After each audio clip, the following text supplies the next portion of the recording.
Part 1, Scorecard Web Platform Training. In this session, you will be trained on how to use the online Scorecard Web Platform tool.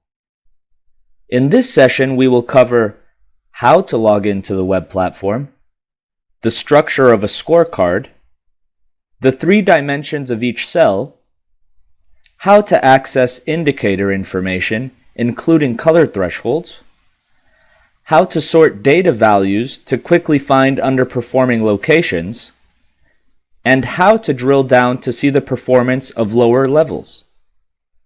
How this course works. Before starting this course, please open a new window on your web browser and log into the web platform from the new window.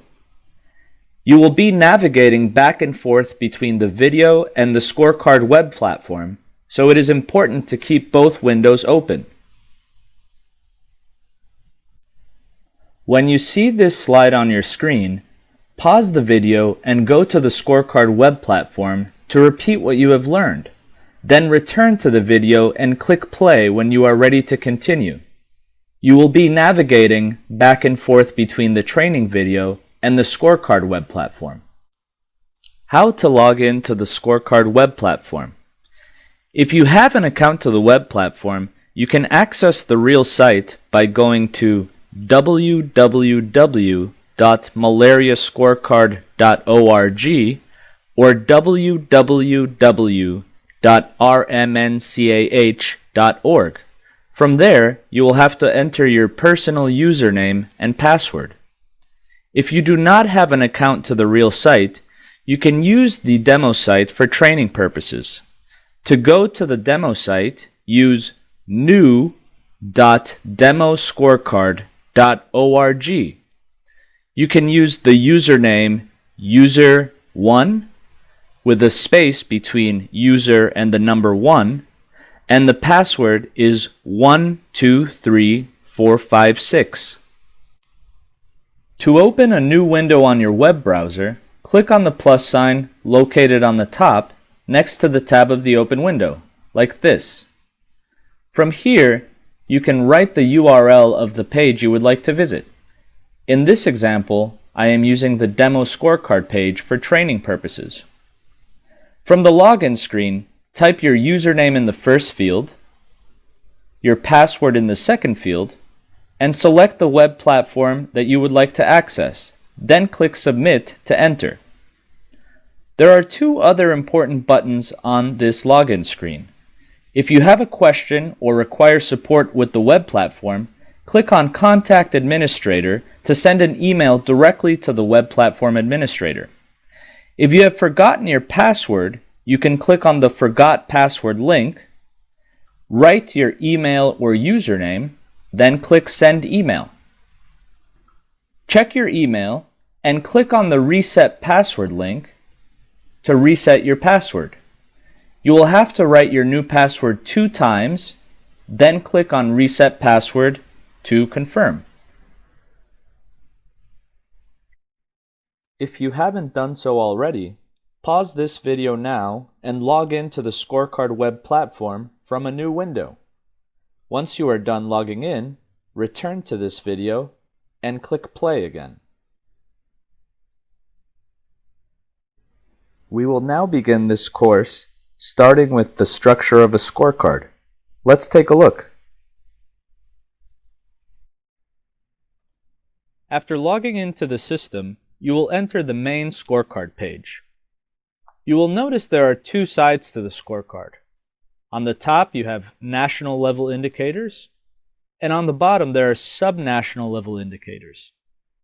National indicators have one data value representing the situation in the entire country. These indicators usually come from surveys and are usually impact level indicators.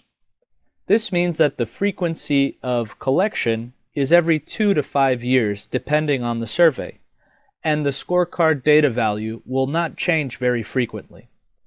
On the bottom, there are sub-national level indicators. These sub-national level indicators usually come from routine data collection systems, and scorecards are usually produced on a quarterly basis. This means that most indicators in the subnational area will change every quarter, depending on how frequently the data is collected. The body of the scorecard consists of three main components. Number one, the regions, or org units as they are called in DHIS2. Number two, the category.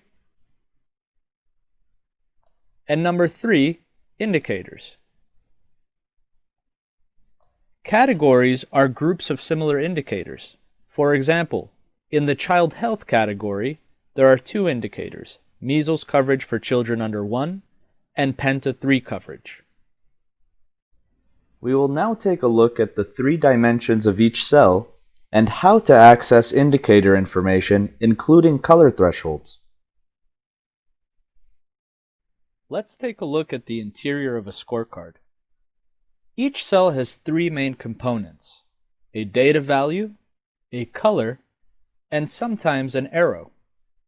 The data values on the scorecard come from existing country data sources. Most scorecard indicators are configured in percentage format, whole number, or decimals, though it is possible to include other formats. For some indicators, the objective is for the value of the indicator to increase. For example, in the case of Penta 3 coverage, the objective is for the value to go up.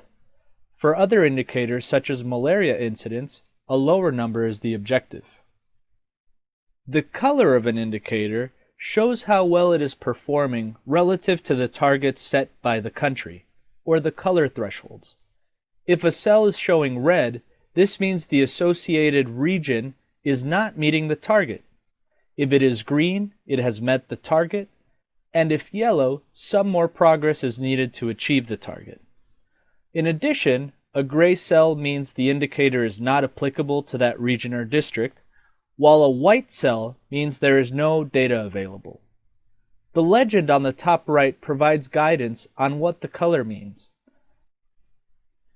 If you would like to know the color thresholds for a particular indicator, click on the column of the indicator, and you can view the information in this right-hand panel. In this example, for ANC4, the red color threshold is 40, and the green color threshold is 70. This means that any data value below 40 will be red, any data value above 70 will be green, and any data value between 40 and 70 will be yellow. In addition to the color and data value, sometimes the scorecard will show an arrow. An arrow will only appear if the performance has significantly changed compared to the previous scorecard or the previous year. For example, if the arrow threshold set by a country is 5%, then an arrow will only appear if the percentage has increased or decreased by more than 5%. The color, the arrow, and the data value help to guide the scorecard analysis and prioritization. In general, red cells showing an arrow of declining performance should be prioritized, because this is a bad situation getting worse. However, sometimes it is important to pay attention to the greens or the yellows that also have declining performance, because they may soon slip into the red.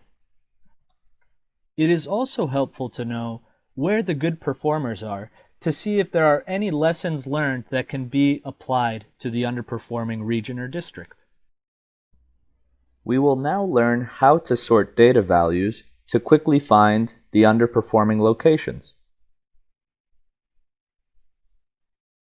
In addition to using the colors, the data values, and the arrows to prioritize where the efforts should be focused, another quick way of prioritizing on the scorecard is by clicking on the actual name of the indicator, for example ANC4, to sort the data values from lowest to greatest, or if I click again, it will do the inverse, from the greatest value to the lowest value. If I click a third time, the scorecard will return to alphabetical order. In this way, I can quickly see which regions or districts should be prioritized based on their underperformance. Pause this video and go to the Scorecard web platform to repeat what you have just learned. Return to this video and click play when you are ready to continue. You can pause the video now. We will now learn how to use the drill down method to see the performance of the lower levels. Let's take a look. One of the best ways of analyzing and prioritizing using the Scorecard web platform is to use the drill down method. The drill down method involves opening a region or a district to find the places that are contributing the most to underperformance. Let's take the example of the indicator ANC-LLIN coverage. In this column, it is simple to see that region A is a priority.